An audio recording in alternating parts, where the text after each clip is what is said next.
Dan kita patut berterima kasih kepada PT JAS Jogja Academic School yang sudah memfasilitasi pertemuan kita pada pagi siang ini untuk berbagi. Dan ketika saya dihubungi oleh penyelenggara, saya merasa sangat senang sekali, Bapak Ibu, karena ini bagian dari hobi saya untuk berbagi ilmu terkait dengan ilmu kearsipan, karena memang itu pekerjaan saya sehari-hari dan sekaligus insya Allah keahlian saya. Oleh karena itu, terima kasih PT JAS yang sudah memfasilitasi pertemuan kita pada siang ini. Bapak Ibu yang kami hormati, yang kami banggakan, ini luar biasa, pesertanya sangat banyak dan ada beberapa senior saya yang hadir dalam forum ini, baik yang dari Jogja maupun dari luar Jogja. Terima kasih sekali atas kebersamaannya. Mudah-mudahan nanti kita bisa berbagi ya. Senior-senior saya nggak berani menyebutkan namanya, nanti tidak malah lari. Tapi begini Bapak Ibu, izinkan saya berpantun dulu ya, biar tambah semangat itu. Hari ini hari Sabtu.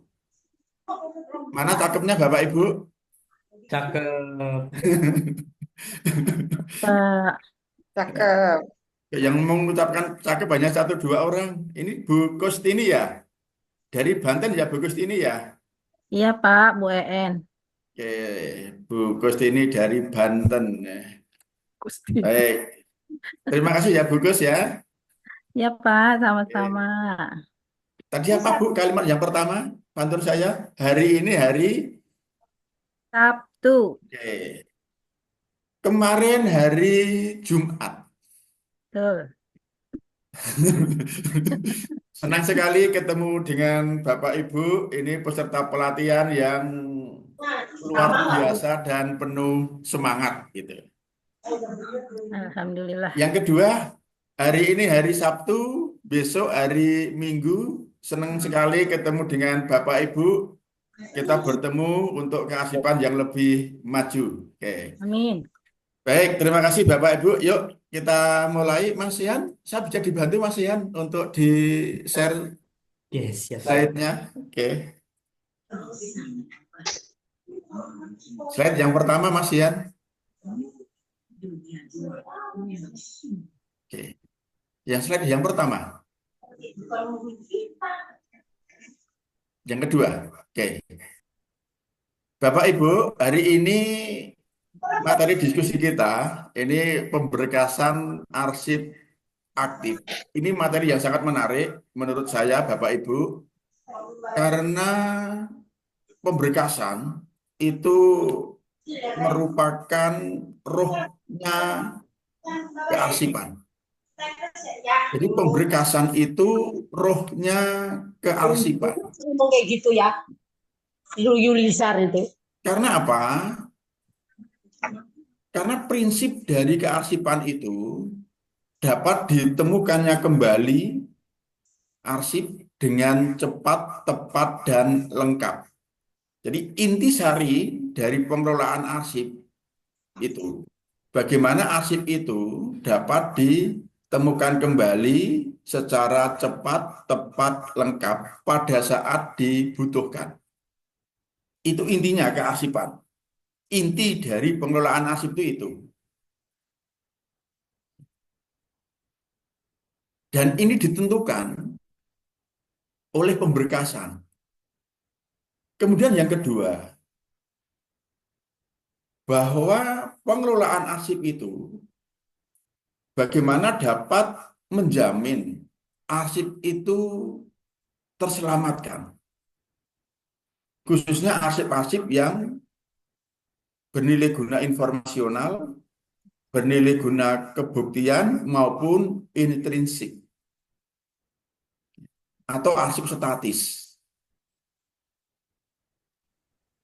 Nah, ketika arsip-arsip yang bernilai guna kesejarahan, arsip-arsip statis itu terselamatkan, maka kearsipan yang pada hakikatnya itu informasi itu dapat bermanfaat untuk umat,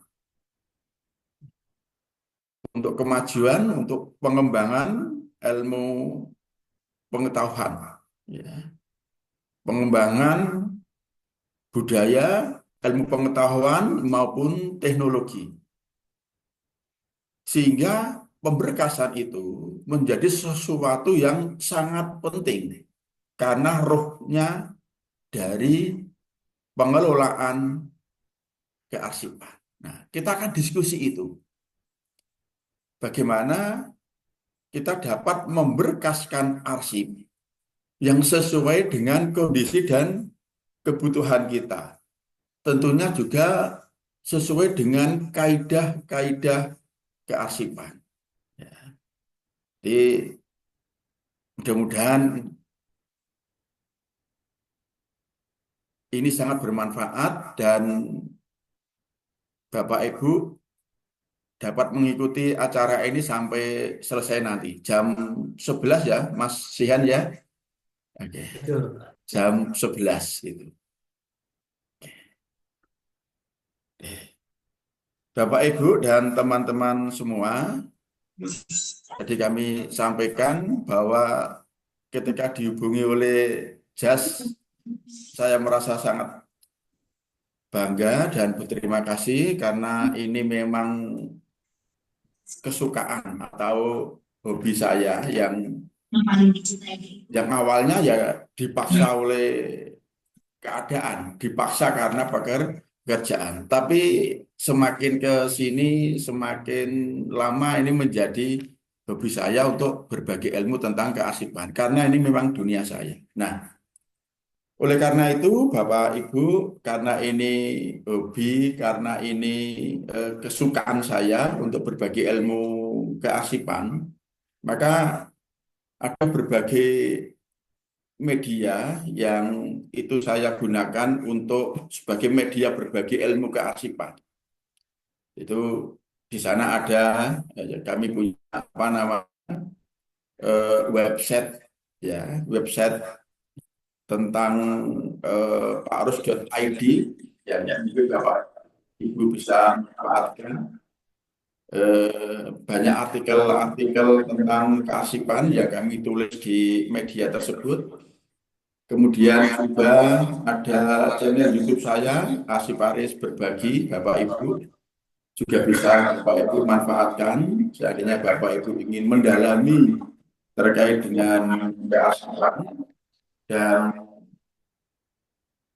saya juga sudah menulis beberapa buku. Slide berikutnya, Mas Yan. Yang pertama tentang pemusnahan arsip itu tahun 2015. Kemudian tentang jadwal retensi arsip tahun 2018 dan tahun kemarin tahun 2023 itu tentang Quo Vadis kearsipan di Indonesia. Ini berbagai media yang kami gunakan untuk berbagi ilmu kearsipan. Mudah-mudahan menambah referensi bagi Bapak Ibu yang ingin lebih mendalami tentang ilmu kearsipan. Baik, yuk Mas Sihan, slide berikutnya. Nah, Bapak Ibu, sebelum kita mendiskusikan lebih dalam terkait dengan pemberkasan, perlu kami sampaikan terlebih dahulu karena ini sebagai ilmu dasar yang harus kita pahami bersama, bahwa setiap perusahaan atau lembaga itu pasti punya visi, misi, kemudian tugas dan fungsi. Itu pasti. Jadi tidak ada satu lembaga pun, satu organisasi pun yang tidak memiliki fungsi. Pasti punya visi, misi. Ada sesuatu yang harus dikerjakan, punya fungsi. Nah, dalam rangka untuk mewujudkan apa yang menjadi visi misi, apa yang menjadi tujuan organisasi, maka organisasi itu punya program, punya kegiatan.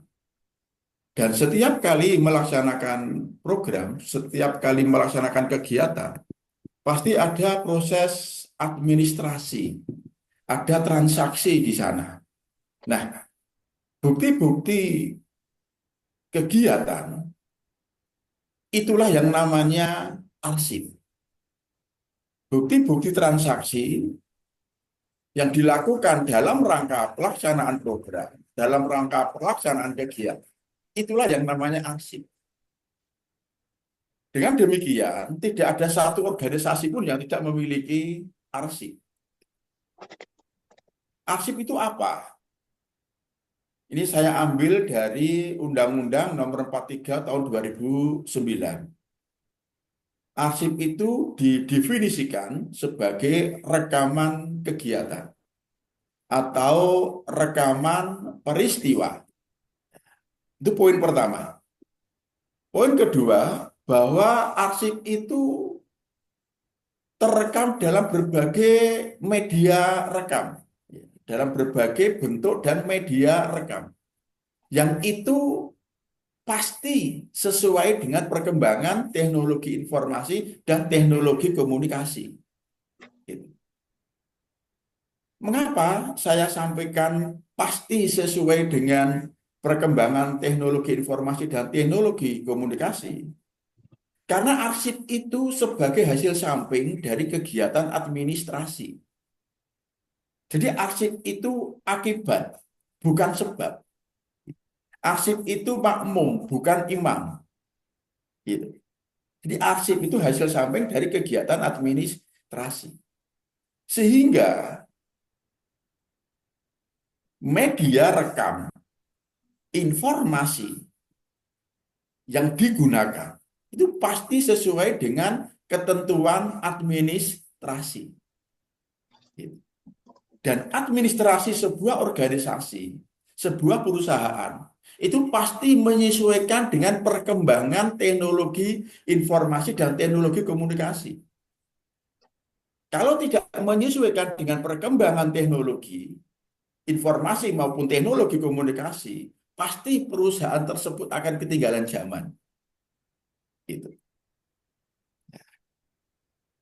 Kemudian poin yang ketiga, bahwa arsip itu baik yang dibuat maupun diterima.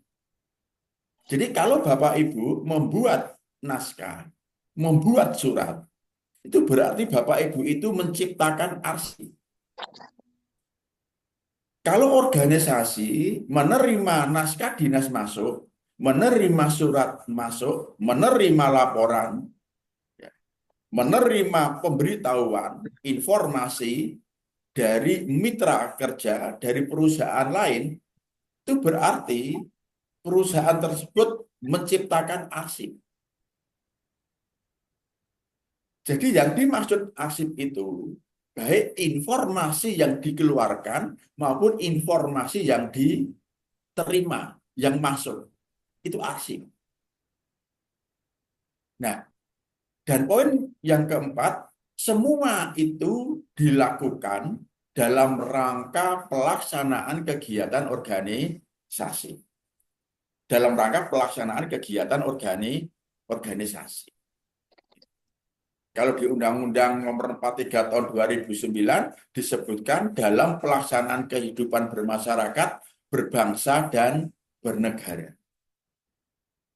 Dalam konteks ini, saya menyebut sebagai akibat dari pelaksanaan kegiatan organisasi.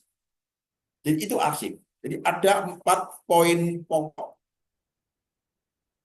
definisi arsip menurut Undang-Undang Nomor 43 Tahun 2009. Nah, oleh karena itu, Bapak Ibu, informasi yang terekam dalam arsip itu bukan informasi biasa. Bukan informasi biasa. Karena arsip itu diciptakan, dibuat, itu karena kebutuhan, karena ketentuan. Ya. Jadi arsip itu tercipta karena ketentuan administrasi, karena kebutuhan organisasi. Oleh karena itu, arsip itu merupakan bukti kerja bagi organisasi yang bersangkutan, merupakan bukti transaksi, merupakan bukti keberadaan. Di sini ada beberapa Bapak Ibu yang dari lembaga pendidikan. Bukti keberadaan lembaga pendidikan itu apa? Ya, akte pendirian. Ya. Kemudian buku induk siswa, itu bukti keberadaan. Gitu. Tanpa arsip itu, maka lembaga pendidikan itu tidak ada. Jadi arsip yang menunjukkan keberadaan organisasi, keberadaan lembaga pendidikan adalah akte pendirian. Selain itu juga buku induk siswa. Ini kalau yang Bapak Ibu yang berada di SMA, SMK, yang ada di sekolah. Itu. Ya Bapak Ibu ya. Kemudian arsip itu sebagai bukti kepemilikan. Bukti kepemilikan. Aset dalam hal ini. Kemudian bahan pertanggungjawaban. Memori organisasi. Karena bagaimanapun ingatan manusia itu sangat terbatas. Kita sudah lupa apa yang terjadi pada lembaga kita 10 tahun yang lalu, 20 tahun yang lalu. Tapi dengan adanya arsip, kita menjadi ikat kembali. Kemudian bukti sejarah, sumber informasi dan referensi untuk pengembangan ilmu pengetahuan ya, maupun teknologi. Itu kegunaan arsip. Nah, oleh karena itu, Bapak Ibu, sekali lagi, arsip itu bukan sekedar penting. Bukan sekedar penting. Melainkan kebutuhan bagi setiap lembaga, bagi setiap organisasi. Karena sejak awal memang arsip itu diciptakan atau tercipta karena kebutuhan, karena ketentuan administrasi. Oke ya Bapak Ibu ya. Nah, mengingat begitu pentingnya arsip, maka pemerintah kita itu mengeluarkan berbagai kebijakan yang mengarah pada terkelolanya arsip dengan baik. Dalam catatan saya, ada sekitar 10 kebijakan pemerintah yang itu dikeluarkan, ditetapkan dalam rangka terwujudnya pengelolaan arsip yang baik. Mengingat pentingnya arsip, seperti yang saya sampaikan di sebelumnya. Yang pertama, kebijakan yang dikeluarkan oleh pemerintah adalah bahwa arsip itu diatur dengan undang-undang khusus.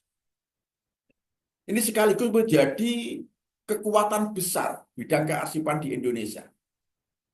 Jadi arsip itu diatur dengan undang-undang khusus. Kalau arsip itu bukan sesuatu yang penting, pasti pemerintah tidak akan mengeluarkan undang-undang khusus tentang kearsipan. Yaitu Undang-Undang Nomor 43 tahun 2009. Oke. Kemudian yang kedua, pemerintah mewajibkan daerah untuk lembaga kearsipan. Itu hukumnya wajib, Bapak Ibu. Artinya apa? Ketika suatu daerah, baik provinsi maupun kabupaten kota, tidak membentuk lembaga kearsipan, maka akan kena kartu merah dari pemerintah. Ini menunjukkan bahwa betapa pentingnya arsip. Sampai-sampai pemerintah membentuk lembaga khusus yang mengelola kearsipan. Maka di setiap daerah provinsi, kabupaten, kota di seluruh Indonesia dapat dipastikan pasti punya lembaga kearsipan. Termasuk di perguruan tinggi. Termasuk di perusahaan. Barangkali ada peserta yang dari perusahaan. Karena ada Undang-Undang Nomor 8 Tahun 97. Di sana mengamanatkan bahwa di perusahaan harus ada unit kearsipan. Oke. Kemudian yang ketiga, pemerintah menetapkan jabatan khusus di bidang kearsipan, yaitu arsiparis. Ini juga menunjukkan betapa pentingnya pengelolaan arsip. Dan mengelola arsip itu bukan sesuatu yang mudah, Bapak Ibu. Karena bukan sekedar menata fisik arsip, tetapi juga menata informasi. Karena arsip pada hakikatnya adalah informasi. Informasi sekaligus bahan bukti. Maka berbicara arsip berbicara dua hal, yaitu fisik sebagai bahan bukti, kemudian informasi. Jadi menata arsip bukan sekedar menata fisik arsip atau medianya, tetapi juga menata isinya, informasinya. Karena ini bukan pekerjaan yang mudah, perlu keahlian khusus, maka pemerintah menetapkan jabatan khusus, yaitu arsiparis. Kemudian yang berikutnya, pemerintah juga menetapkan lembaga khusus di bidang kearsipan. Maka sekarang ada beberapa perguruan tinggi yang sudah membuka program kearsipan. Baik itu D4 kearsipan maupun D3 kearsipan. Sudah beberapa perguruan tinggi yang membuka program itu.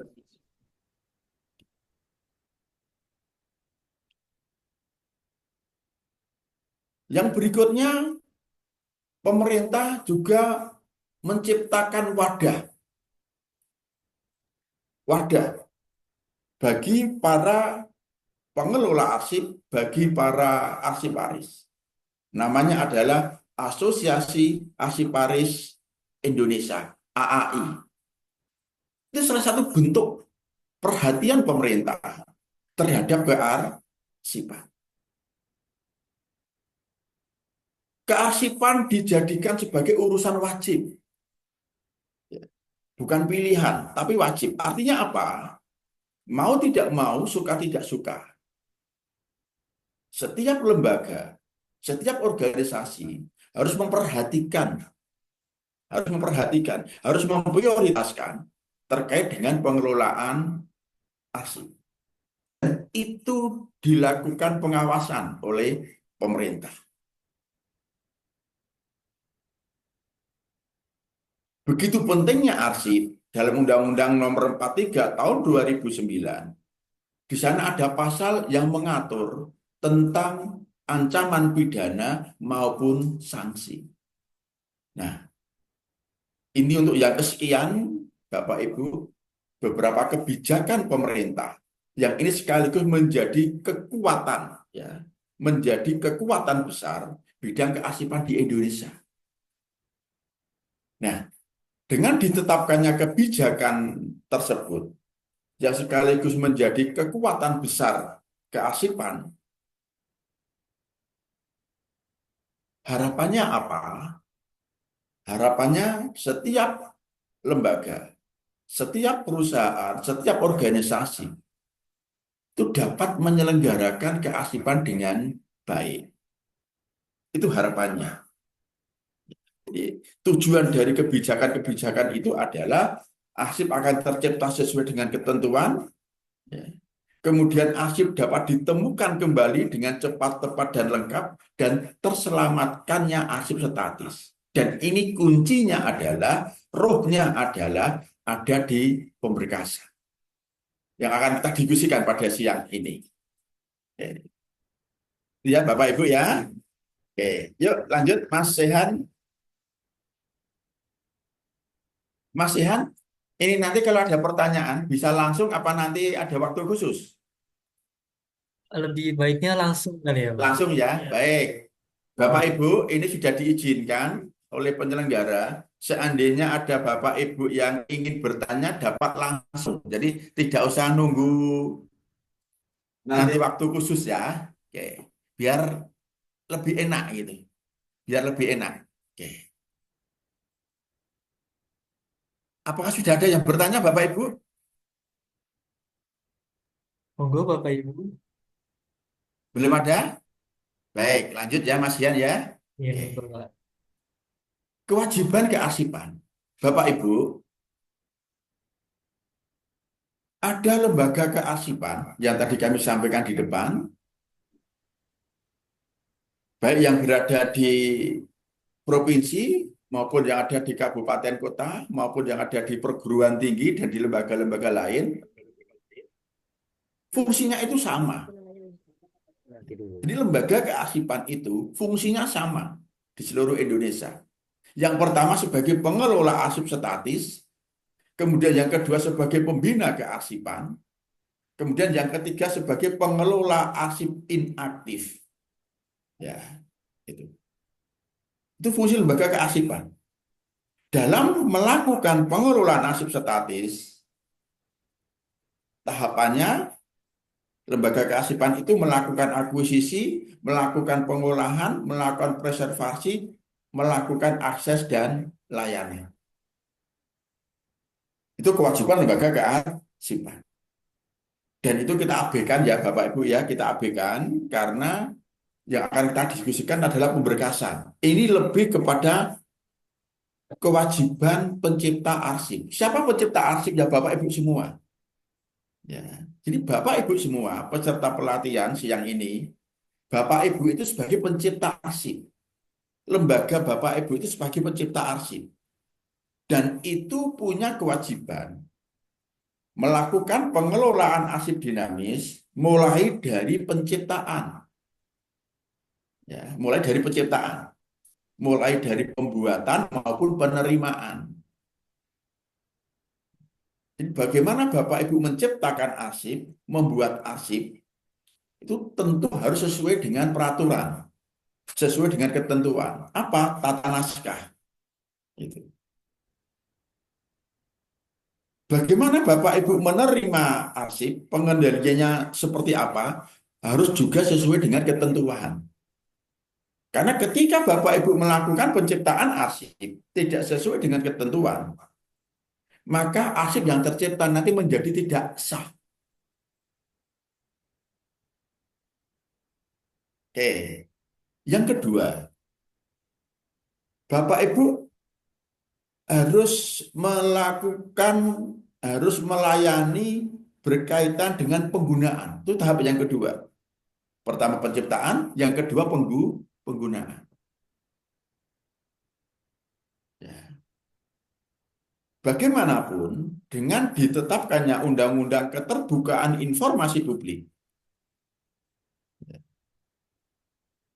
arsip dinamis, meskipun itu masih digunakan oleh perusahaan, oleh lembaga Bapak Ibu, itu tetap bisa dikonsumsi untuk kepentingan publik. Jadi arsip dinamis itu ya tetap terbuka. Siapapun boleh mengkonsumsi informasi yang Bapak Ibu miliki. Tentunya ada batasan-batasannya. Apa yang membatasi? SKAK, Sistem Klasifikasi, Keamanan, dan Akses Arsip Dinamis. sebuah peraturan yang di dalamnya berisi arsip apa saja yang Bapak Ibu miliki, kemudian itu bisa dikonsumsi untuk publik atau tidak. Jadi ada arsip dinamis yang boleh dikonsumsi publik, ada arsip dinamis yang tidak boleh dikonsumsi oleh publik. Maka itu harus diatur, ya harus diatur. Nama peraturannya sistem klasifikasi keamanan dan akses arsip dinamis. Dan itu sebagai payung hukum, sebagai dasar di dalam Bapak Ibu memberikan pelayanan kearsipan. Kalau Bapak Ibu tidak punya peraturan itu,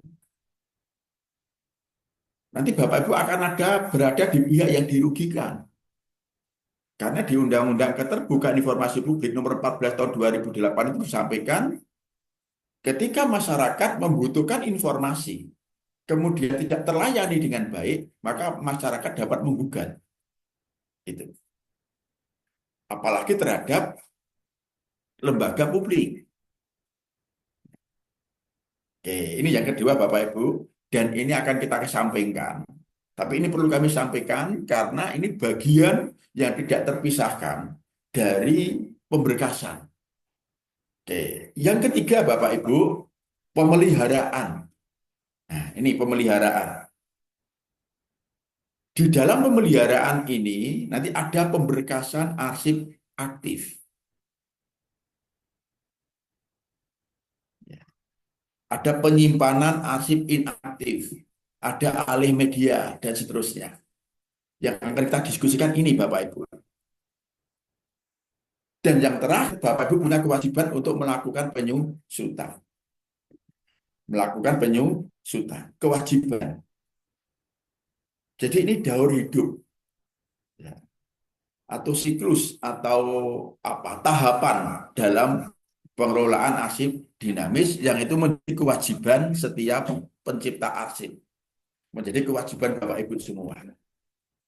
Oke, ya Bapak Ibu ya. Ya lanjut Mas Sehan.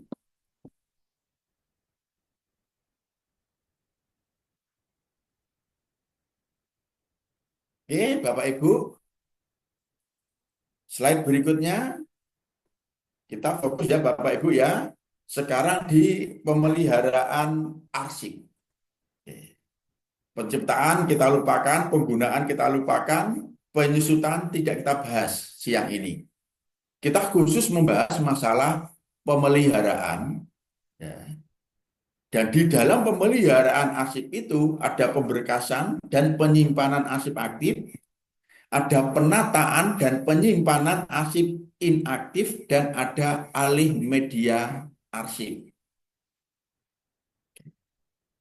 Dari tiga ini yang akan kita bahas khusus pemberkasan. Yang lainnya nanti kesempatan lain ya Bapak Ibu ya. Ini kita fokus ke pemberkasan. Oke. Pemberkasan itu apa? Dalam kamus bahasa, ya, pemberkasan itu proses atau cara. Ya. Proses atau cara menciptakan berkas itu ya, cara membuat berkas itu di kamus besar bahasa Indonesia. Jadi pemberkasan itu cara, karena kata dasarnya adalah berkas itu. Kemudian kalau menurut peraturan Kepala ANRI itu ya, peraturan ANRI, pemberkasan itu satu upaya, satu tindakan untuk menempatkan naskah, ya, naskah Bapak Ibu, ke dalam suatu himpunan yang tersusun secara sistematis dan logis sesuai dengan konteks kegiatannya, sehingga menjadi satu berkas yang memiliki hubungan informasi. Ya.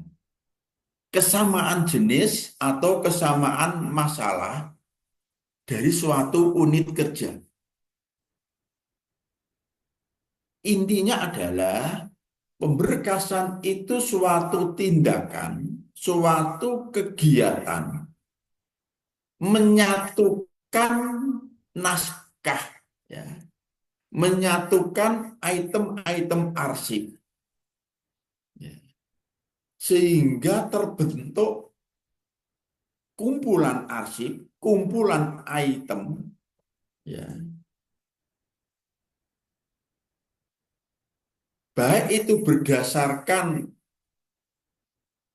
kegiatan, berdasarkan masalah, atau berdasarkan kesamaan jenis. Gitu.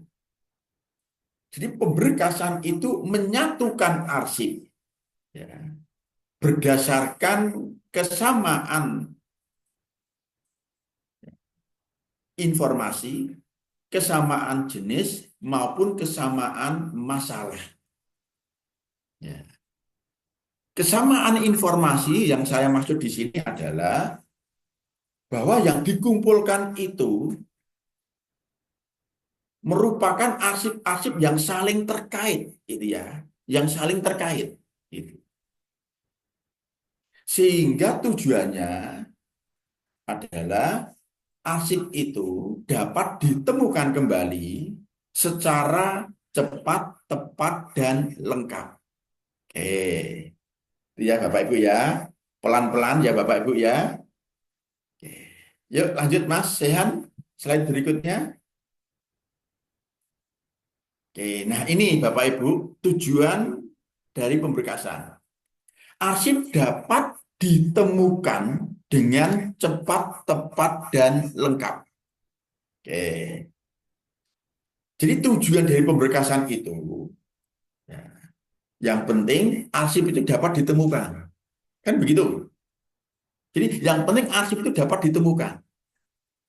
Syukur-syukur dapat ditemukan dengan cepat, tepat, dan lengkap. Gitu.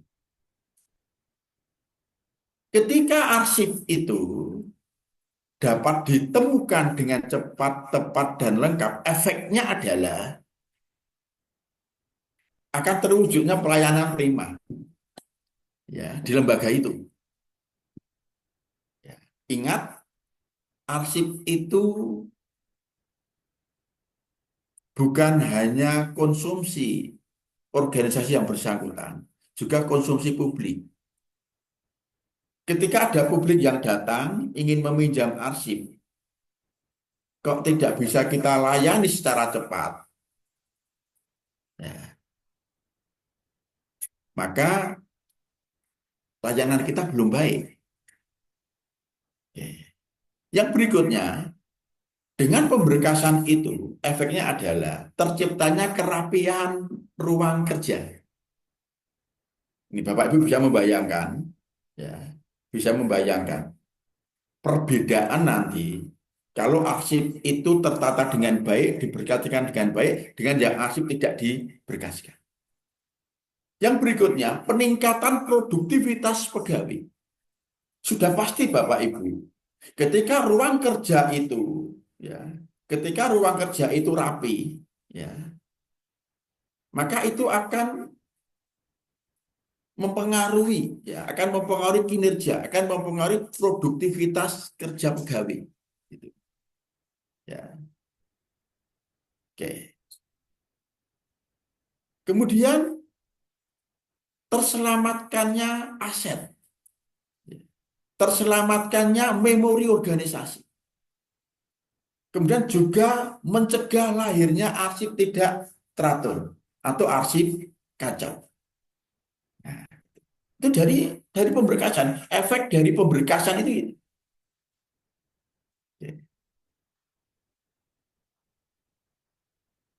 Kemudian seperti yang kami sampaikan di depan, bahwa kearsipan itu juga diawasi oleh pemerintah agar penyelenggaraannya baik. Maka dengan kegiatan pemberkasan, ini juga akan meningkatkan nilai pengawasan. Dan yang pasti Bapak Ibu, ketika Bapak Ibu memberkaskan arsip dengan baik, arsip mudah ditemukan, itu akan terhindar dari ancaman pidana maupun sanksi yang diatur dalam Undang-Undang Nomor 43 Tahun 2009. Oke ya Bapak Ibu ya, itu tujuan dari pemberkasan. Jadi kalau melihat tujuannya yang begitu luar biasa ini, ya tujuannya yang begitu luar biasa ini, maka pemberkasan ini mestinya menjadi sesuatu tahapan yang harus diutamakan. Ingat, pemberkasan itu rohnya pengelolaan arsip. Rohnya pengelolaan arsip. Inti dari pengelolaan arsip itu justru berada di pemberkasan. Oke, itu ya Bapak Ibu ya. Ada yang bertanya?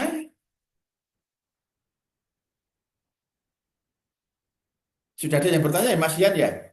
Belum ada. Baik, belum ada. Baik, lanjut ya. Mas Yan ini baterainya habis. Oke. Yuk, slide berikutnya.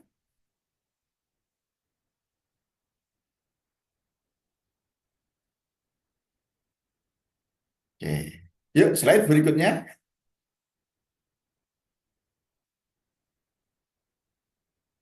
Oke. Nah, ini Bapak Ibu. Jadi sudah tujuan pemberkasan. Nah, agar tujuan itu dapat terwujud, nah ini Bapak Ibu. Agar tujuan itu dapat terwujud, maka nah ini lembaga Bapak Ibu itu harus memiliki pedoman.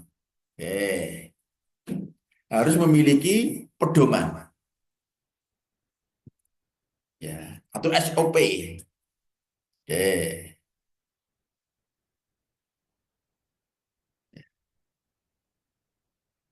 Jadi bagaimana kita melakukan pemberkasan di lembaga kita. Itu harus ada SOP-nya.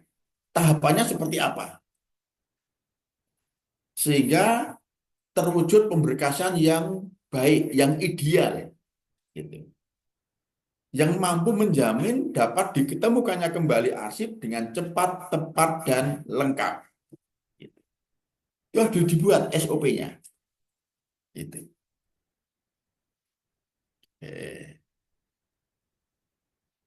Yang berikutnya,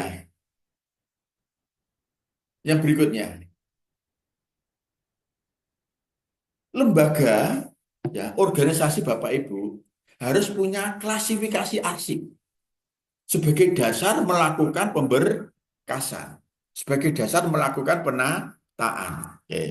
Klasifikasi arsip, kelas itu pengelompokan. Nanti kita sampaikan di slide berikutnya.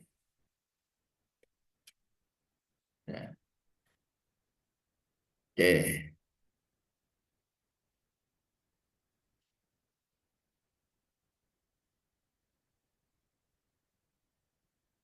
Yang berikutnya, Bapak Ibu harus punya peralatan, ya, harus punya peralatan, peralatan untuk pemberkasan, seperti folder, guide, map gantung dan seterusnya. Itu peralatan.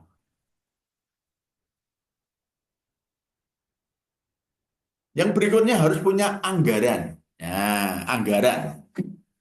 Karena bagaimanapun, dalam rangka pengelolaan arsip yang di dalamnya ada pemberkasan, itu butuh koordinasi, butuh pelatihan-pelatihan. Seperti hari ini, kita melaksanakan pelatihan pemberkasan. Ya. Maka para petugas kearsipan,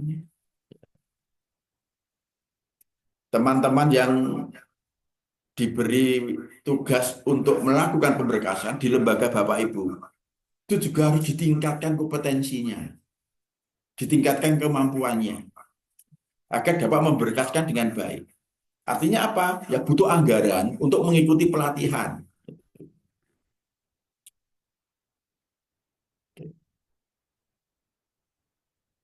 Dan yang tidak kalah pentingnya, lembaga itu harus punya arsiparis atau kearsipan. Pegawai yang untuk melaksanakan pemberkasan. Dan ini di pengolah Bapak Ibu. Saya ulangi, pemberkasan itu di unit pengolah. Yang ini yang selama ini dikesampingkan. Ya, dikesampingkan. Seolah-olah masalah kearsipan itu hanya menjadi urusan unit kearsipan. Sehingga ketika ada pelatihan-pelatihan, itu yang diikutkan atau yang mengikuti itu hanya teman-teman petugas arsipan yang ada di unit. Padahal kalau bicara pemberi aktif itu justru petugas arsip di masing-masing unit pengolah. Maka yang harus ditingkatkan kompetensinya untuk dapat memberkaskan arsip dengan baik ya para petugas arsip di unit pengolah.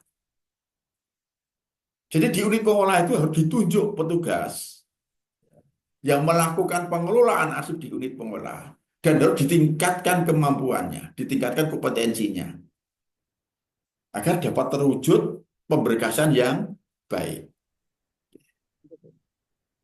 Oke, itu ya Bapak Ibu ya. Yuk Mas.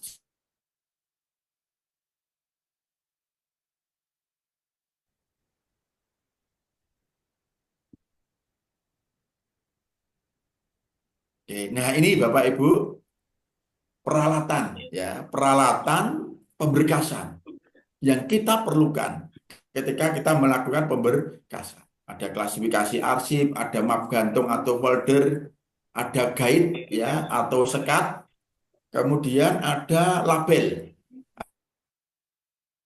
Ya, ini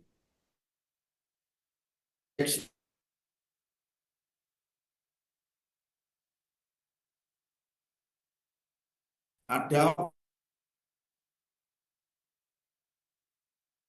ini yang kita artinya apa? Kita tidak bisa lepas dari yang namanya anggaran. Oke.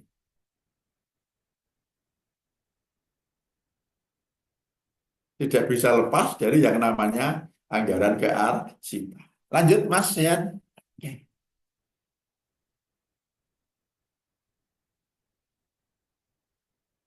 Oke. Klasifikasi arsip Bapak Ibu. Ini saya sengaja menayangkan klasifikasi yang lama. Ini khususnya Bapak Ibu yang berada yang berasal dari lingkungan Departemen Dalam Negeri, klasifikasinya seperti ini. Tetapi Bapak Ibu, masing-masing departemen itu punya klasifikasi yang berbeda-beda. Ya. Kalau yang di bawah Departemen Dalam Negeri itu menggunakan klasifikasi numerik. Ya. Yang di Departemen Agama, Departemen Pendidikan itu alfanumerik. Itu ya. Semuanya baik itu. Semuanya baik. Nah, kita lembaga-lembaga yang di daerah ya kita ngikuti apa yang menjadi ketentuan pusat. Gitu. Kementerian Kesehatan kayaknya juga alfanumerik. Gabungan antara huruf dan angka. Di departemen apa di Kementerian Agama misalnya, kalau masalah keuangan KU titik angka berapa, masalah haji titik angka berapa, humas HM titik angka berapa, kepegawaian KP titik angka berapa, begitu. Berbeda dengan yang di Departemen Dalam Negeri. Kepegawaian ya 800, keuangan ya 900, pengawasan 700, kepegawaian 800 dan sebagainya. Itu klasifikasi arsip. Kelas itu pengelompokan. Gitu. Lanjut Mas Lian.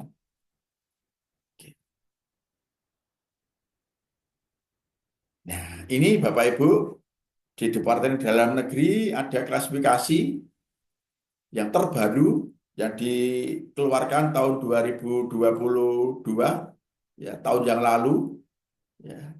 Keuangan 900, bedanya dengan klasifikasi yang lama, ini lebih rigid, lebih terperinci Bapak Ibu. Tetapi kode pokoknya tetap sama, tetap 000 sampai 900. Nah, untuk Bapak Ibu yang dari perusahaan, karena kami melihat ini ada beberapa perusahaan yang ikut bergabung, silakan membuat klasifikasi sendiri. Gitu. Jadi masing-masing perusahaan boleh membuat klasifikasi sendiri. Kalau di lembaga pemerintah mengikuti klasifikasi yang berlaku di pusat, ya, di kementerian, yang di daerah-daerah, provinsi, kabupaten, kota tinggal mengikuti. Tapi untuk perusahaan, untuk swasta, ya, itu boleh silahkan membuat klasifikasi sendiri. Ya.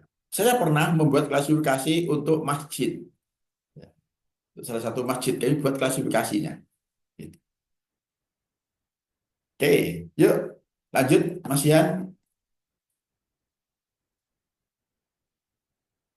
Nah, ini kartu tunjuk silang Bapak Ibu, kartu tunjuk silang. Ini juga menjadi salah satu sarana alat dalam kita melakukan pemberkasan. Intinya begini Bapak Ibu, di depan kami sampaikan bahwa arsip itu bisa terekam dalam berbagai media rekam apapun yang disesuaikan dengan perkembangan teknologi informasi dan teknologi komunikasi. Gitu. Jadi media rekam itu menyesuaikan dengan perkembangan teknologi informasi, teknologi komunikasi. Ini menunjukkan bahwa arsip itu bukan ilmu pasti, Bapak Ibu. Arsip itu bukan ilmu pasti. Arsip itu akan selalu berkembang sesuai dengan perkembangan zaman, sesuai dengan perkembangan ilmu pengetahuan. Sekarang kemajuan perkembangan teknologi informasi, teknologi komunikasi sangat pesat. Sehingga pemerintah kita dalam rangka menyesuaikan perkembangan teknologi informasi, teknologi komunikasi, punya kebijakan SPBE, sistem pemerintahan berbasis elektronik. Sekarang eranya elektronik. Apapun sudah pakai aplikasi. Kearsipan mau tidak mau harus menyesuaikan. Gitu. Sistem pemerintahan berbasis elektronik. Ketentuan administrasi yang digunakan sekarang berbasis elektronik. Maka kearsipan menyesuaikan. Maka sekarang lahir namanya Sri Kandi. Gitu. Jadi pengelolaan arsip dinamis berbasis elektronik. Gitu. Sehingga ke depan tidak lagi menggunakan kertas. Ya, sudah berbasis elektronik semua. Gitu. Meskipun itu tidak bisa 100%. Ya. Sekarang masih masa transisi. Ya. Aplikasi Sri Kandi juga belum maksimal. Butuh waktu Bapak Ibu untuk beralih ke total elektronik. Jadi kartu tunjuk silang ini sebagai sarana untuk menyatukan informasi, arsip-arsip yang fisiknya tidak bisa disatukan. Untuk menyatukan informasi untuk arsip-arsip yang fisiknya tidak dapat disatukan. Ya Allah, Salah satu fungsinya itu. Misalnya, Bapak Ibu yang bekerja di satu lembaga, misalnya di Bapeda atau di Dinas Pekerjaan Umum, atau di Dinas Pertanahan. Ya. Yang karena fungsinya menciptakan arsip dalam bentuk gambar, ya, dalam bentuk grafik, gambar kearsitekturan, atau peta. yang fisiknya berupa kertas yang ukurannya tidak seperti naskah-naskah yang lain. Gitu. Sehingga mau tidak mau harus disimpan dengan menggunakan sarana yang berbeda. Maka ada almari peta. Ya. Nah, arsip peta itu tidak bisa dipaksakan, disimpan di folder, ditempatkan di filing kabinet. Tidak bisa. Arsip peta, gambar kearsitekturan harus disimpan di almari peta. Itu. Maka dalam rangka untuk menyatukan informasi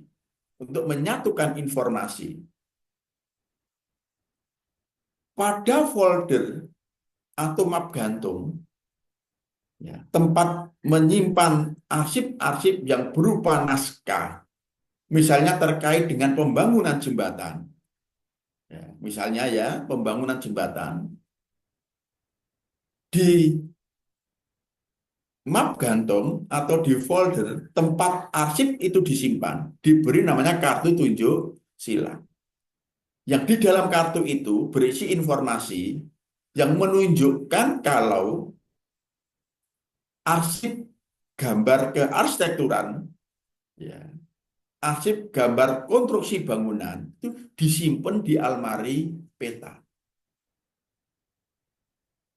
Dengan demikian, meskipun fisiknya berada di tempat yang berbeda, informasinya tetap utuh. Itu. Begitu pula yang di almari peta. Di sana diberi juga tunjuk silang bahwa arsip yang terkait berada di filing kabinet. Ya. Di berkas bangunan jembatan X. Nah, dengan begitu Bapak Ibu, dengan kartu tunjuk silang ini ya akan dapat menjamin arsip itu utuh, ya, arsip itu lengkap informasinya. Meskipun fisiknya berada di tempat yang berbeda. Nah, ini salah satu fungsi dari tunjuk silang. Karena apa? Prinsip dalam kearsipan itu dapat ditemukan kembali arsip secara cepat, tepat, dan lengkap. Nah, ada kata-kata lengkap di sini artinya apa? Meskipun fisiknya berada di tempat yang berbeda, informasinya harus utuh, harus lengkap. Maka dibantu dengan sarana yang namanya tunjuk silang. Oke, itu ya Bapak Ibu ya. Oke, Oke. Ada pertanyaan Bapak Ibu? Sudah ada pertanyaan Mas Ian? Ini ada satu pertanyaan nih Pak dari Ibu Tati, Cilegon. Oh, Oke. apa-apa? Saya bacakan ya Pak. Oke. Oke. Risiko apa yang akan kita alami saat arsip yang kita ciptakan dijadikan bukti dalam suatu kasus hukum, akan tetapi saat penciptaan ada sedikit penyimpangan terhadap aturan tata naskah dinas. Nah, salah satunya seperti format, lalu huruf, nama gelar yang tidak lengkap, batas tepi, ukuran huruf, dan lain-lain. Itu gimana Pak? Monggo. Oke. Ya, Mbak Tati ya. Mbak Tati mana Mbak Tati? Halo Mbak Tati. Mbak Tati dari Cilegon, Banten. Mbak Tati ada ini Mbak Tati. Mbak Tati.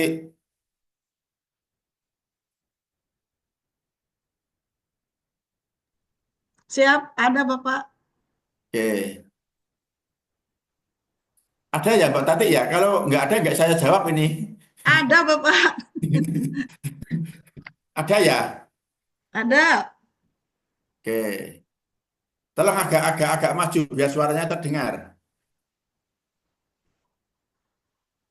Tunjukkan wajahmu Mbak Tati. Sudah Bapak. Oke, oke. Ini resiko resiko hukum ya yang ditanyakan ya. Iya, benar Bapak. Oke. Ketika ada kasus hukum, ketika ada kasus hukum yang itu melibatkan arsip, yang itu melibatkan arsip. Ternyata ketika arsip itu dijadikan untuk bukti, setelah dikaji, setelah diteliti, ternyata itu dibuat tidak sesuai dengan ketentuan tata naskah. Maka ya arsip itu tidak sah. Tidak sah. Itu cacat hukum. Contoh, ketika lembaga membuat surat, membuat naskah, kemudian naskah itu ditandatangani bukan oleh pejabat yang berwenang, maka itu tidak sah. Itu gugur demi hukum.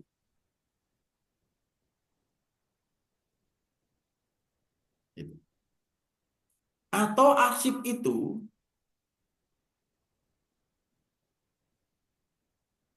tidak diberi nomor misalnya, itu juga tidak sah. Ada beberapa komponen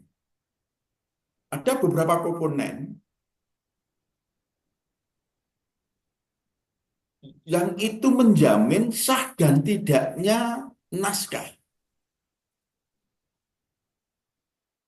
Penggunaan kop, kemudian tanda tangan, kemudian stempel. Itu beberapa ketentuan yang diatur dalam tata naskah seperti itu. Maka ketika arsip itu,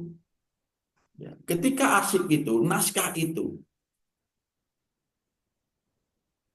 dibuat tidak sesuai dengan ketentuan tata naskah, maka ya cacat hukum, menjadi tidak sah. Misalnya, undangan rapat misalnya. Undangan tidak ditandatangani oleh pejabat yang berwenang. Maka hasil keputusan rapat pun juga tidak sah.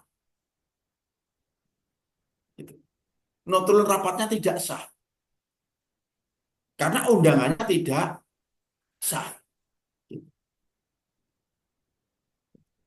Makanya salah satu tujuan dari penyelenggaraan kearsipan, tadi di depan kami sampaikan, pemerintah mengeluarkan beberapa kebijakan, salah satunya adalah tentang tata naskah dinas.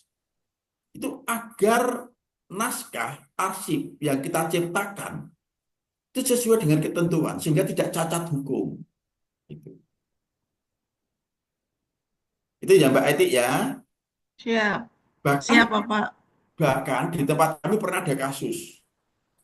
Ya, pernah ada kasus. Dan teman kami menjadi saksi ahli. Ya. Karena kalau sesuatu itu sudah sampai ke ranah hukum, itu memang ruwet Bapak Ibu. Ketika itu, arsip yang dijadikan bukti, itu di penyimpanannya ketika itu dengan menggunakan Schneider, itu dilubang. Itu pun dipermasalahkan. Karena arsipnya tidak otentik lagi. Karena dilubang. Karena disimpan dengan menggunakan Schneider. Itu sudah merubah keotentikan suatu arsip. Jadi sampai segitunya kalau sudah sampai ke urusan hukum. Tapi kalau yang terkait dengan ini Bapak Ibu, ini dapat kita jelaskan. Gitu. Karena ini terkait dengan penyimpanan. Apakah kalau arsip itu yang awalnya kita buat dengan kertas yang utuh ya, kemudian kita simpan dengan menggunakan Schneider ya, kemudian kertasnya menjadi berlubang, apakah itu juga termasuk merubah keaslian arsip? Nah, ini yang menarik kita diskusikan. Nanti sampai kepada sistem pemberkasan. Kalau arsip itu bagian dari laporan keuangan, SPJ misalnya, itu tidak bisa disalahkan ketika kertas itu harus dilubang. Karena sarana yang digunakan untuk menyimpan dokumen, menyimpan arsip SPJ yang terdiri dari ratusan lembar, itu ya harus menggunakan salah satu sarananya adalah channel hacker atau Opener. Karena itu memang harus disatukan. Maka mau tidak mau ya kita harus menggunakan sarana itu dan kertasnya harus kita lubang. Ya, kalau seperti itu memang kita bisa memberikan penjelasan ke pihak pengadilan ya yang mengurus masalah itu. Jadi itu ya Mbak Eti ya terkait Ya, Pak. dengan sah dan tidaknya suatu arsip kalau nanti sampai menjadi bukti hukum. Intinya apa? Kita harus hati-hati ketika kita membuat arsip, kita menciptakan arsip harus sesuai dengan ketentuan tata naskah. Gitu. Karena di sana sudah diatur sampai hal yang sekecil-kecilnya, termasuk penggunaan huruf dan sebagainya. Gitu. Kewenangan, tanda tangan, kemudian penomoran dan seterusnya. Semuanya diatur dan itu menjadi pedoman ya, bagi organisasi dalam menciptakan arsip. Oke. Oke, gitu ya, Mbak Tati Cilegon. Siap, Bapak. Oke, baik. Ini banyak sekali pertanyaannya ya, Mas ya. Ada sekitar 17 ya. Kita teruskan dulu ya. Teruskan dulu. Oke, baik. Kita teruskan dulu. Ini sudah mau jam 12 masalahnya. Baik. Yuk, lanjut. Oke, yuk. Nah, ini Bapak Ibu memiliki SDM, SOP, klasifikasi arsip, peralatan, anggaran, ya, itu belum menjamin terwujudnya pemberkasan yang baik. Ya. Apabila tidak didukung dengan komitmen dan kebersamaan dalam penyelenggaraan kearsipan. Ya. Saya ulangi Bapak Ibu, kalau tadi saya menyampaikan dalam rangka untuk mewujudkan berkas yang baik, itu harus ada dukungan SDM, ya, ada dukungan SOP atau pedoman, ada klasifikasi arsip, punya peralatan dan anggaran. Itu semua belum dapat menjamin ya, terwujudnya pemberkasan arsip yang baik. Ya. Apabila tanpa adanya komitmen dan kebersamaan dalam pelaksanaan. Karena apa? Yang sering kami temui adalah arsip itu masih disimpan oleh masing-masing pelaksana. Arsip itu masih disimpan oleh pimpinan. Gitu.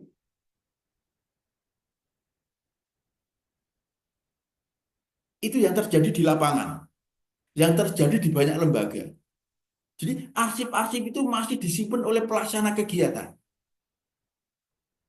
Karena beliau merasa yang melaksanakan kegiatan, seandainya diperiksa juga yang diperiksa saya, seandainya ada masalah yang menghadapi masalah juga saya, gitu.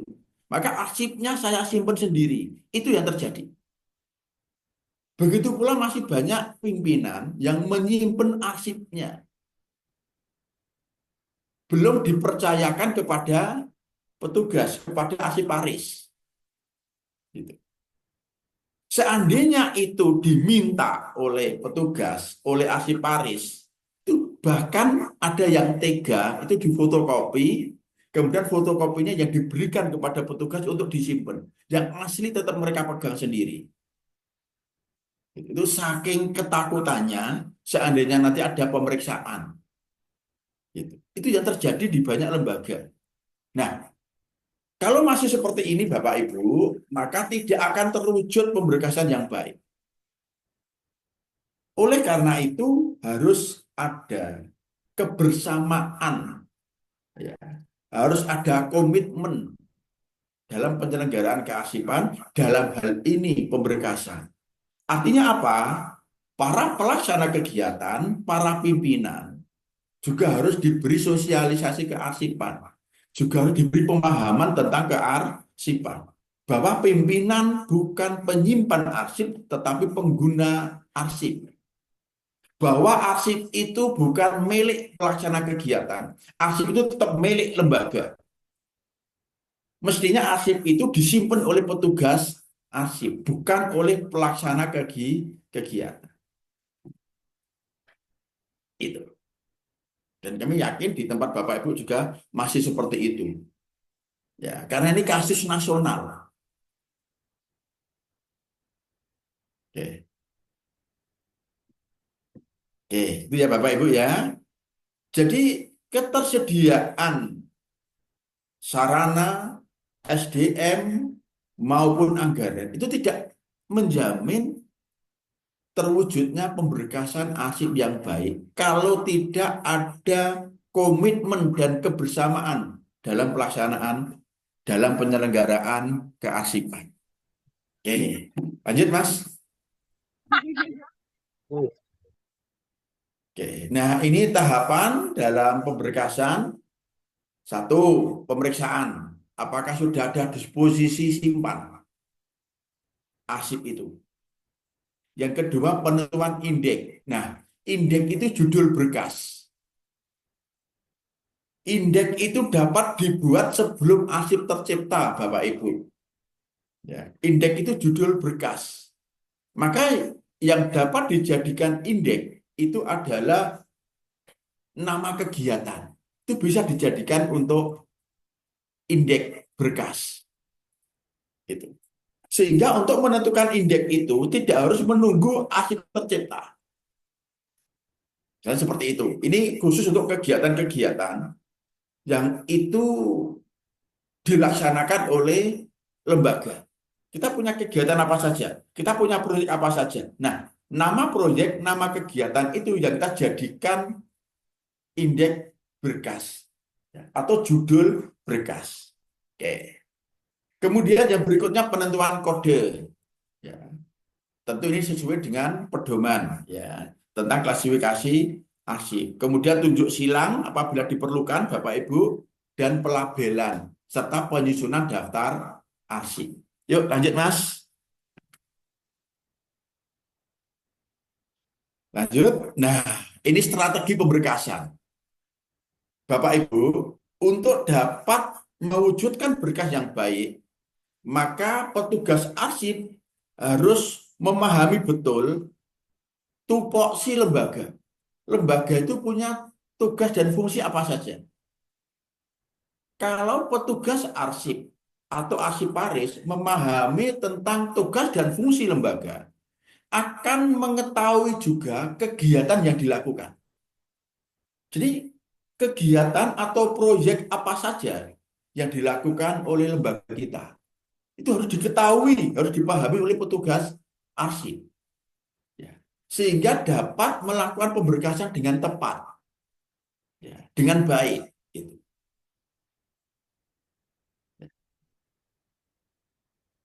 Kemudian yang berikutnya, komitmen tadi. Harus ada komitmen, harus ada kebersamaan dalam pelaksanaan. Harus dirubah mindset pegawai yang ada dalam organisasi itu. Ada yang menganggap arsip itu tidak penting, arsip itu hanya hasil samping, tapi dimaknai hasil samping itu sesuatu yang tidak berharga. Justru arsip itu sebagai hasil samping dari kegiatan administrasi itu yang menjamin informasi yang terekam dalam arsip itu nyata, terpercaya dan tidak bisa dibantah. Karena arsip sebagai hasil samping dari kegiatan administrasi. Ketika hasil samping itu dimaknai arsip itu sampah, residu, itu yang menjadi tidak penting. Jadi harus ada perubahan mindset. Arsip itu bukan sampah. Bukan hasil samping dalam tanda petik. Tetapi arsip itu rekaman kegiatan. Arsip itu bukti kegiatan. Yuk lanjut Mas. Nah, ini Bapak Ibu, pemberkasan itu ada secara dosen. Dosen itu kesamaan kegiatan. Kemudian rubrik, kesamaan masalah. Ya. Ini yang untuk korespondensi. Jadi arsip yang kita miliki itu ada yang korespondensi dan ada non-korespondensi. Untuk yang korespondensi dapat kita berkaskan berdasarkan dosen. Apa itu? Kesamaan kegiatan. Artinya arsip yang tercipta akibat dilaksanakannya proyek tertentu, kegiatan tertentu, maka harus dijadikan satu. Kemudian yang kedua berdasarkan rubrik, kesamaan masalah. Jadi misalnya tentang permohonan personil, ya sudah jadikan satu di permohonan personil. Tentang undangan, jadikan satu tentang undangan. Kalau ini tidak terkait dengan kegiatan-kegiatan utama kita, tugas substantif kita, itu dijadikan satu. Nah, untuk yang non-korespondensi, ini ditata, diberkaskan sesuai dengan kondisi fisik, sesuai dengan kebutuhan, sesuai dengan jenisnya. Oke, yuk lanjut Mas. Nah, ini Bapak Ibu, ada pemberkasan nih, surat masuk, surat keluar. Nah, ini harus kita tinggalkan. Karena ada beberapa kelemahan, ya. Ada beberapa kelemahan dari sistem pemberkasan ini, Bapak Ibu. Ini harus kita tinggalkan. Mengapa? Karena tidak dapat menjamin arsip dapat ditemukan kembali secara cepat, tepat, dan lengkap. Dan ini akan menimbulkan, akan melahirkan arsip tidak teratur. Karena pemberkasan yang seperti ini tidak dapat dilakukan penyusutan.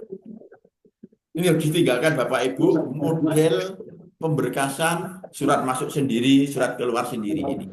Oke, itu ya Bapak Ibu ya. Lanjut Mas. Oke, nah mestinya seperti ini Bapak Ibu, pemberkasan itu mestinya seperti ini. Ya, maka tadi kami sampaikan sarana yang dibutuhkan adalah folder, map gantung, dan guide. Dengan pemberkasan, dengan penataan arsip aktif seperti ini, maka akan ada jaminan arsip mudah ditemukan. Oke, lanjut Mas. Yuk. Oke, nah ini contoh pemberkasan. Kami berikan contoh pemberkasan Bapak Ibu. Misalnya lembaga, ya itu kan punya kewajiban melakukan pemusnahan. Lembaga punya kewajiban melaksanakan pemusnahan. Nah, dari kegiatan yang dilakukan itu akan tercipta beberapa arsip sesuai dengan ketentuan administrasi pelaksanaan kegiatan pemusnahan. Arsip yang tercipta apa? Tentang pembentukan panitia, tentang persetujuan ya, pemusnahan dari pejabat yang berwenang, ya. Kemudian tentang penetapan pemusnahan dan lain sebagainya. Ini arsip-arsip yang tercipta akibat dari ketentuan pelaksanaan kegiatan pemusnahan. Lanjut Mas. Ada sekian arsip, ya, ada sekian arsip yang tercipta. Ini seperti ini Bapak Ibu. Ya. Tidak kurang dari 20 arsip yang tercipta hanya dari satu kegiatan namanya pemusnahan arsip. Dan ini harus kita satukan, kita jadikan dalam satu berkas. Kemudian judul berkasnya, indeks berkasnya adalah pemusnahan arsip. Ada penggabungan antara arsip ya atau naskah keluar maupun naskah yang masuk. Naskah yang masuk misalnya surat persetujuan pemusnahan ya dari pejabat yang berwenang, surat pengiriman personil ya untuk menjadi saksi kegiatan pemusnahan yang kita lakukan, surat dari pihak ketiga yang akan melaksanakan pemusnahan arsip. Nah, ini Bapak Ibu, ini harus kita satukan dalam satu berkas. Jadi tidak dibedakan antara surat masuk maupun surat keluar. Harus jadi satu. Ya, karena prinsipnya apa? Dapat ditemukan kembali arsip dengan cepat, tepat, dan lengkap. Lanjut, Mas. Lanjut, oke. Nah, ini kemudian dibuat daftar arsip Bapak Ibu yang terdiri dari unsur-unsur seperti ini. Lanjut. Ini daftar arsip Bapak Ibu, ya. Ada kode klasifikasi, ada nomor urut, ada urean, dan seterusnya. Yuk, lanjut. Oke, nah ini pemberkasan arsip keuangan. Nah, kami menggunakan salah satu sarana yang kita gunakan adalah Snell Hector, ya. Kemudian disimpan di dalam box arsip. Nah, ini berdasarkan apa? Berdasarkan bulan. Yuk, lanjut. Nah, ini yang file pegawai seperti ini Bapak Ibu. Kita menggunakan dokumen paper itu, ya. Satu map yang di dalamnya ada plastik itu, sehingga satu plastik nanti bisa kita masuki, kita simpen satu naskah. Yuk, lanjut. Lanjut, Mas. Lanjut, yuk. Oke, nah ini beberapa metode tentang pemberkasan, Bapak Ibu. Sistem abjad, subjek, ya, wilayah, atau berdasarkan nomor, ini semua harus disesuaikan dengan jenis arsip yang kita simpan. Misalnya, kita nyimpan arsip berdasarkan abjad, terkait dengan personal file, rekam medis. Kalau di perbankan, di perusahaan perbankan itu, ya berdasarkan file nasabah. Itu bisa berdasarkan abjad, ya. Kemudian yang berdasarkan subjek itu kegiatan, ya, yang tadi kami sampaikan itu. Kemudian yang berdasarkan angka, misalnya faktur, kwitansi, dan seterusnya. Lanjut, Mas. Lanjut, Mas. Oke, nah ini Bapak Ibu pesan-pesan kami terkait dengan pemberkasan. Slide yang sebelumnya, Mas. Oke, pemberkasan itu Bapak Ibu, ini perlu kami ulangi karena ini penting. Pemberkasan itu rohnya manajemen kearsipan. Karena inti dari pengelolaan arsip itu dapat ditemukannya kembali arsip, ya, pada saat diperlukan.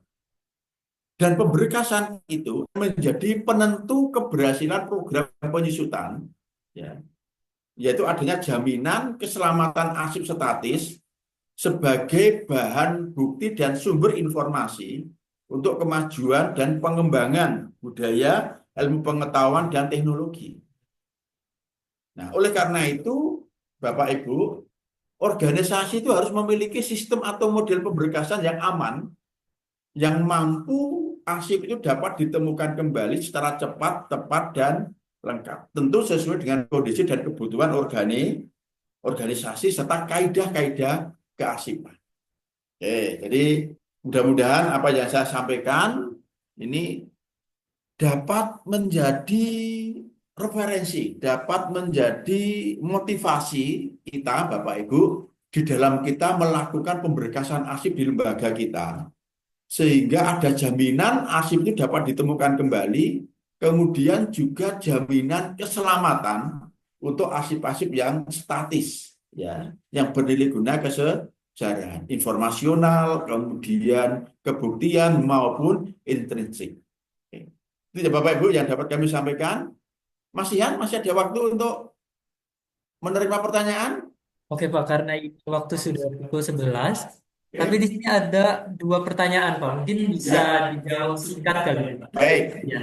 Saya bacakan dari Ibu Iriani, Kabupaten Ogan Ilir.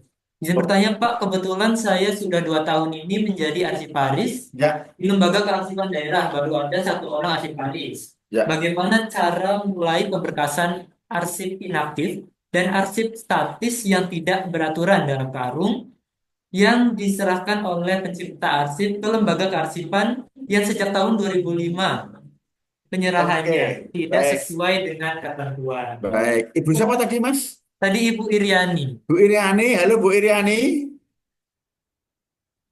Ibu Iriani, masih mengikuti Bu Iriani? Sih, Pak. Masih ya? Coba lihatkan wajahmu, Ibu. Dari mana, Bu? Masih, Pak. Dari Ogan Ilir, Pak. Baik, Ibu. Eh, jangan sedih ya, Bu ya. Jangan sedih karena masih banyak lembaga yang kondisinya seperti tempat Ibu, ya. Jadi Ibu memiliki arsip dalam kondisi tidak teratur ya, Bu ya. Ibu memiliki Ya, arsip benar, dalam Pak. kondisi tidak teratur atau arsip kacau gitu, yang itu Ibu terima dari unit-unit pengolah, ya, dari Iya, benar. unit-unit pengolah yang informasinya campur aduk, ya, yang masalahnya campur aduk. Bagaimana cara memberkaskannya? Oke, bagaimana cara memberkaskannya? Itu ada namanya rekonstruksi arsip, Ibu. Ada rekonstruksi arsip yang tentu tahapannya tidak mungkin kami sampaikan di forum ini karena waktu yang diberikan oleh penyelenggara sangat terbatas. Tetapi intinya, Ibu punya kewajiban untuk melakukan rekonstruksi. Rekonstruksi itu penataan kembali, ya. Rekonstruksi itu penataan kembali, Ibu, sehingga sampai terwujudnya daftar arsip. Nah, bagaimana teknisnya? Bagaimana teknisnya? Barangkali nanti kita bisa kita tidak lanjuti dengan komunikasi ya, Bu ya. Nanti bisa komunikasi dengan kami atau dengan penyelenggara, Bu. Ya, kami berharap nanti dapat membantu menyelesaikan masalah yang Ibu hadapi. Itu ya, Bu. Ibu Ibu mana siapa, Mas? Ibu Tadi Iriani ya. Ibu Iriani, Ibu Pak. Iriani. Iya, ya Ibu Iriani. Ya Bu Iriani ya. Ya Iya. Ibu Iriani. Gitu ya Bu Iriani ya. Iya Ibu Iriani. Iya, Ibu iya, terima Iriani kasih, ya Pak. Ibu Iriani dari Organilir. Gitu ya Bu ya. Terima kasih ya Bu Iya. ya. Iya, Sukses selalu Ibu. makasih, Jangan khawatir. Pak. Kami akan kami bantu Ibu. Oke, terima kasih. Ya, Oke Pak, ya satu satu Mas. lagi Satu. dijawab Baik, singkat terima aja kasih, mungkin ya. Pak. Oke ya. Jika arsip terkait dengan permanen SK dan BP, gimana cara penyimpanan Pak? Dengan cara apa? Kami masih terbatas fasilitas yang ada. Oke, arsip apa Mas? Oke, arsip apa Mas? Terkait dengan nggak disebutin Pak? SK ya. Iya betul, SK dan Pergub. Oke. Nah, itu bisa, Bu. Satu, kalau itu terkait dengan kegiatan yang Ibu lakukan, maka arsip itu jadikan satu dengan kegiatannya. Oke ya, Bu ya. Kalau itu tidak terkait dengan kegiatan yang Ibu lakukan, maka disimpan berdasarkan series, Bu. Berdasarkan jenis. Jadi produk hukum apapun, SK apapun dijadikan satu. Ya, kalau itu tidak terkait dengan kegiatan yang Ibu lakukan. Tapi kalau itu terkait dengan kegiatan yang Ibu lakukan, maka diikutkan dengan kegiatan Bu. Sehingga berkas kegiatan itu akan lengkap. Mulai dari awal sampai akhir. Jadi informasinya betul-betul utuh. Maka apapun arsip yang tercipta dijadikan satu. Kalau itu terkait dengan kegiatan atau dengan proyek yang Ibu lakukan. Atau tugas substantif lembaga Ibu. Tapi kalau itu tidak terkait, maka jadikan satu dengan SK-SK yang lain. Saya kira itu ya Ibu ya. Coba nanti kalau Ibu masih membutuhkan penjelasan yang lebih lengkap dari kami, nanti bisa komunikasi Bu dengan saya atau dengan penyelenggara. Baik, Saya kira itu ya Bapak Ibu ya. baik, Oke, terima kasih Pak. itu ya Mas Sehan, itu ya Bapak Ibu semua yang luar biasa. Ini masih aktif semua mengikuti acara ini. Mudah-mudahan yang saya sampaikan bermanfaat dan banyak kekurangannya. Kami mohon maaf dan mudah-mudahan kita dipertemukan lagi di forum seperti ini oleh penyelenggara. Terima kasih Das yang sudah mempertemukan kami dengan Bapak Ibu semua. Terima kasih. Assalamualaikum warahmatullahi wabarakatuh. Waalaikumsalam Oke, terima kasih Pak Rus atas materi yang telah disampaikan.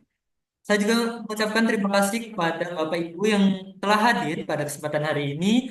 Kami sampaikan kembali bahwa kami dari PT JAS merupakan PT yang berada di Yogyakarta, yang mana penyedia bimbingan teknis, pelatihan, dan juga webinar yang mana konsultasi interaktif seperti itu, khususnya dari bidang kearsipan, lalu juga perpustakaan pun media sosial seperti itu.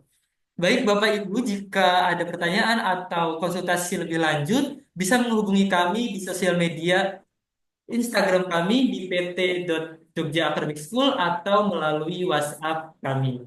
Terima kasih atas waktunya. Sampai jumpa di pertemuan webinar selanjutnya. Terima kasih. Wassalamualaikum warahmatullahi wabarakatuh. Waalaikumsalam warahmatullahi wabarakatuh.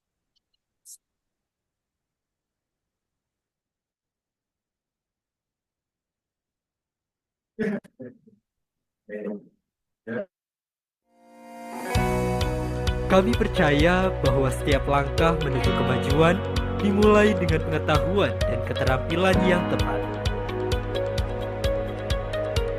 PT Jogja Academic School menjadi pusat pelatihan dan pengembangan yang berkomitmen untuk menyediakan berbagai bimbingan teknis bagi instansi pemerintah, perusahaan, hingga masyarakat luas.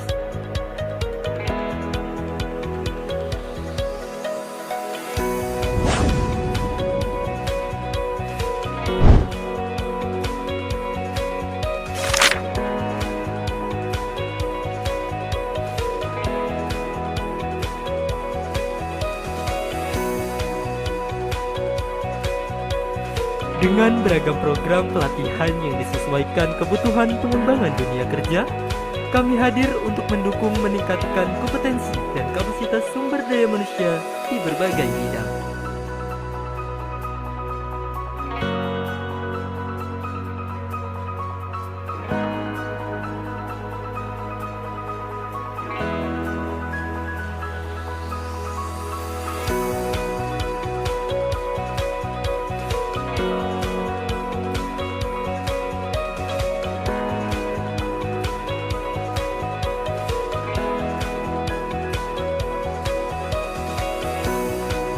PT Jogja Academic School memberikan lebih dari sekedar pengetahuan. Setiap sesi meninggalkan jejak keterampilan baru. Kami hadir membawa perubahan nyata dalam mewujudkan sumber daya manusia yang unggul dan siap menghadapi tantangan masa depan.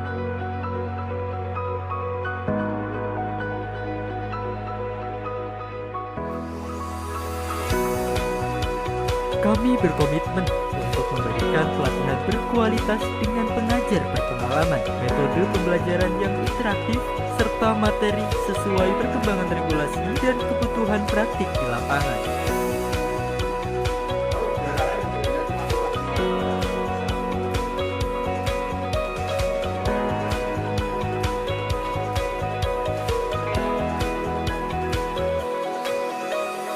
PT Jogja Academic School, mitra terbaik Anda dalam perjalanan menuju kesuksesan profesional.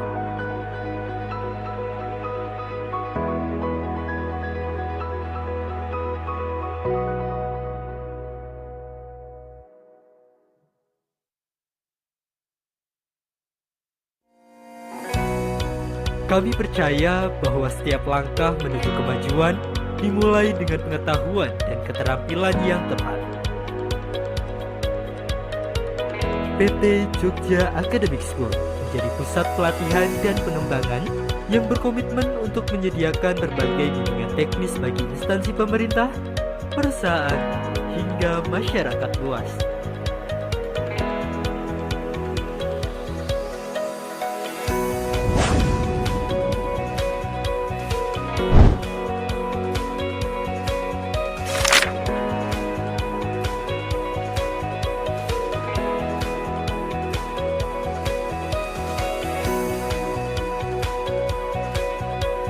Dengan beragam program pelatihan yang disesuaikan kebutuhan pengembangan dunia kerja, kami hadir untuk mendukung meningkatkan kompetensi dan kapasitas sumber daya manusia di berbagai bidang.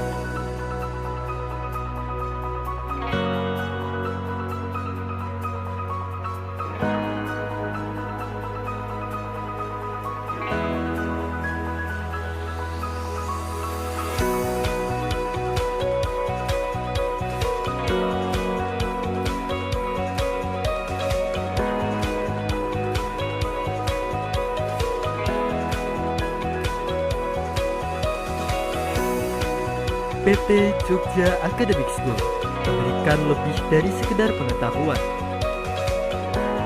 Setiap sesi meninggalkan jejak keterampilan baru. Kami hadir membawa perubahan nyata dalam mewujudkan sumber daya manusia yang unggul dan siap menghadapi tantangan masa depan.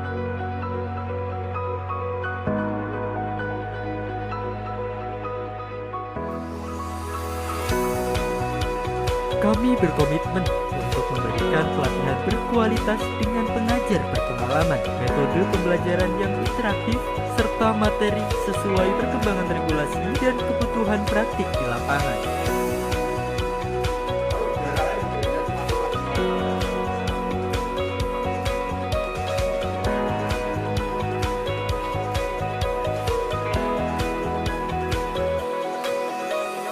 PT Jogja Academic School, mitra terbaik Anda dalam perjalanan menuju kesuksesan profesional.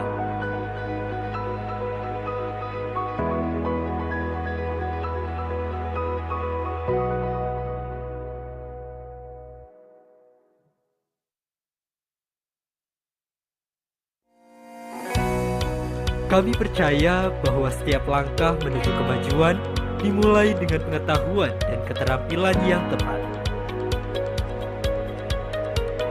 PT Jogja Academic School menjadi pusat pelatihan dan pengembangan yang berkomitmen untuk menyediakan berbagai bimbingan teknis bagi instansi pemerintah, perusahaan, hingga masyarakat luas.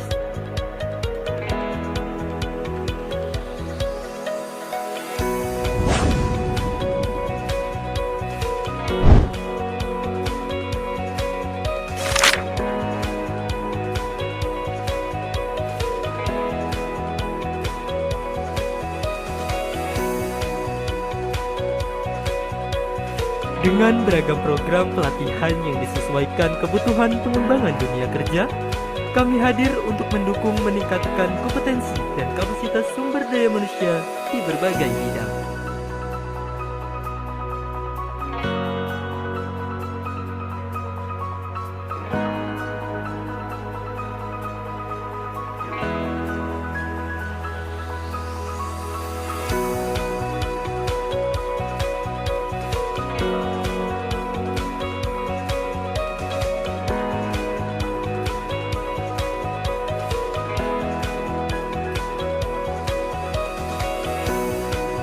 PT Jogja Academic School memberikan lebih dari sekedar pengetahuan. Setiap sesi meninggalkan jejak keterampilan baru. Kami hadir membawa perubahan nyata dalam mewujudkan sumber daya manusia yang unggul dan siap menghadapi tantangan masa depan.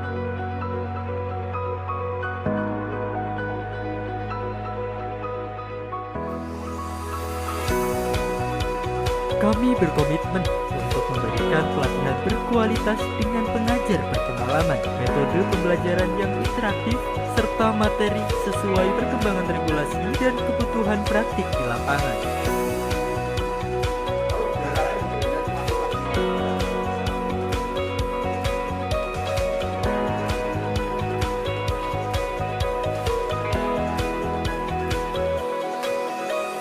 PT Jogja Academic School, mitra terbaik Anda dalam perjalanan menuju kesuksesan profesional.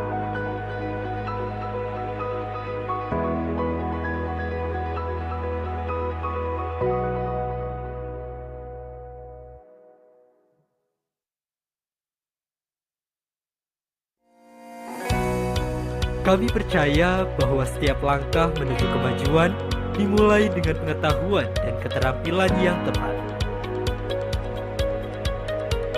PT Jogja Academic School menjadi pusat pelatihan dan pengembangan yang berkomitmen untuk menyediakan berbagai bimbingan teknis bagi instansi pemerintah, perusahaan, hingga masyarakat luas.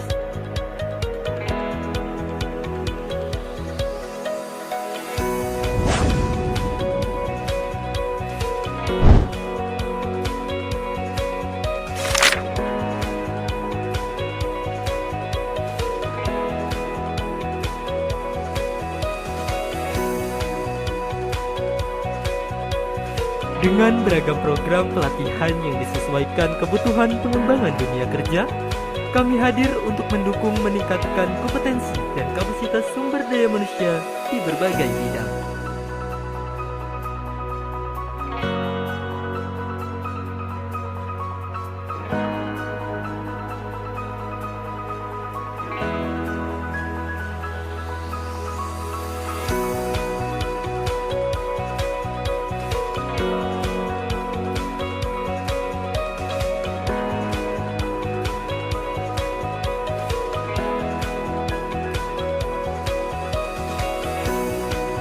PT Jogja Academic School memberikan lebih dari sekedar pengetahuan. Setiap sesi meninggalkan jejak keterampilan baru. Kami hadir membawa perubahan nyata dalam mewujudkan sumber daya manusia yang unggul dan siap menghadapi tantangan masa depan.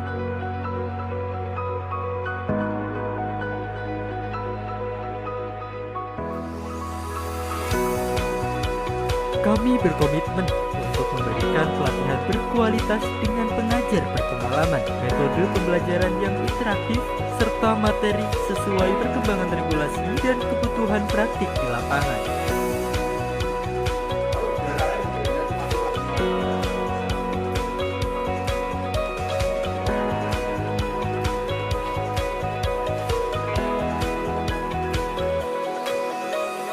PT Jogja Academic School, mitra terbaik Anda dalam perjalanan menuju kesuksesan profesional.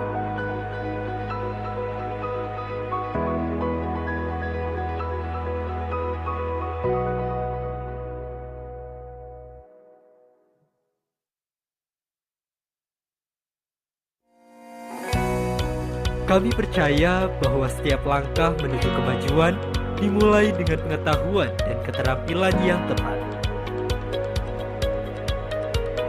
PT Jogja Academic School